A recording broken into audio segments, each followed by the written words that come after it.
Train के general bogie में कहीं सफर कर रहे हो, वो भी बिना टिकट के, और अगर आपको टीटी पकड़ लेता है तो वहां पे आपको कितना पैसा देना चाहिए, यानी कि कितना फाइन आपको देना चाहिए। क्योंकि वहां पे टीटी जो है आपसे अपना मन मर्जी के हिसाब से पैसा मांगेगा, लेकिन वहीं पे उसको कितना पैसा देना चाहिए वो आपको पता होना चाहिए। नहीं तो जितना टीटी बोलेगा उतना पैसा तो आपको देना ही पड़ेगा। लेकिन एक्चुअल में कितना पैसा बनता है वो अगर आपको पता नहीं होगा तो भी आप जो है ज्यादा पैसा दे बैठोगे। जैसे कि आप सबको पता होगा कि भारतीय रेलवे दुनिया का चौथा सबसे बड़ा रेल नेटवर्क है, जिससे रोजाना करोड़ों की संख्या में लोग सफर करते हैं। क्योंकि ट्रेन जो है देश के छोटे छोटे शहरों को बड़े बड़े महानगरों से जोड़ने का काम करता है, यानी कि देश की कनेक्टिविटी में भारतीय रेलवे का बहुत बड़ा योगदान है। और यही वजह है कि रेलवे को देश की लाइफलाइन भी कहा जाता है। अगर आप ट्रेन में सफर करते हो तो आपको पता ही होगा कि ट्रेन का सफर काफी आरामदायक होता है, इसलिए ज्यादातर लोग जो है लंबी दूरी के सफर के लिए ट्रेन से जाना ही पसंद करते हैं। और वहीं पे लोग जो है अपने हिसाब से ट्रेन में स्लीपर एसी जैसे कोच को जो है बुक कर सकते हैं। तो यहाँ पे एक बात मैं आप लोग और बता देना चाहता हूँ कि काफी लोग मन में ये सवाल आया होगा कि स्टार्टिंग में जो मैं बोला था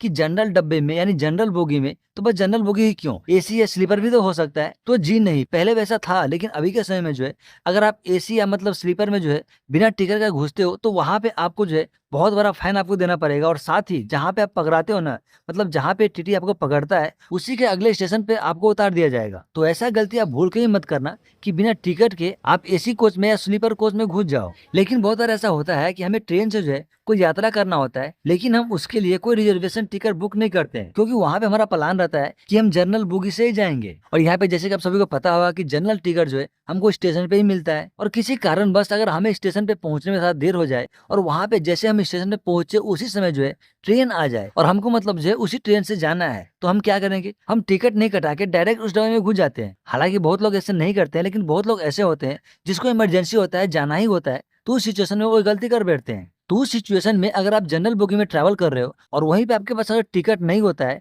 और वहां पे टीटी आके जो है आपको पकड़ लेता है, तो वहां पे कानूनी तौर पे कितना फाइन बनता है, क्योंकि टीटी के बारे में किसको पता नहीं है। जितना पैसा वहां पे बनता है जो कि जेन्युइन है, उससे डबल पैसा वो मांगता है। तो उस सिचुएशन में आपको पता होना चाहिए कि अगर आप जनरल बोगी में ट्रैवल कर रहे हो और वहां पे बिना टिकट के आप पकड़े जाते हो, तो जो जेन्युइन फाइन होता है वो 250 रुपया होता है। जी हाँ, 250 रुपया होता है। लेकिन मामला इतना में निपटने वाला नहीं है। ये तो हो गया बस फाइन का पैसा, लेकिन वहीं पे वो ट्रेन जहां से चला है वहां से लेकर आप जहाँ पे पकड़े गए हो ना, वहां तक का किराया आपको देना होगा। तो कुल मिला के 250 रुपया फाइन हो गया। और जहां से वो ट्रेन स्टार्टिंग में खुला है वहां से लेके आप जहां तक पकड़े गए हो उस स्टेशन तक का जो चार्ज है वो दोनों मिला के आपको उसको देना होगा। और कानूनी तौर पे यही सही है। तो अगर आपके साथ कुछ ऐसा होता है तो आपको ही मतलब जो है यही कैलकुलेशन करना है कि जितना किराया बनता है और साथ ही जो फाइन है वो दोनों मिला के होता है, टीटी उतना ही हमसे मांग रहा है या कुछ ज्यादा मांग रहा है। और वहीं पे अगर ज्यादा मांग रहा है तो उस सिचुएशन में आप जो है उसका शिकायत भी कर सकते हो। तो यहाँ पे देखिए, रेलवे में शिकायत करने का बहुत सारा तरीका होता है, लेकिन यहाँ पे मैं एक तरीका आपको बताने वाला हूँ जो कि आप हैंड टू हैंड कर सकते हो,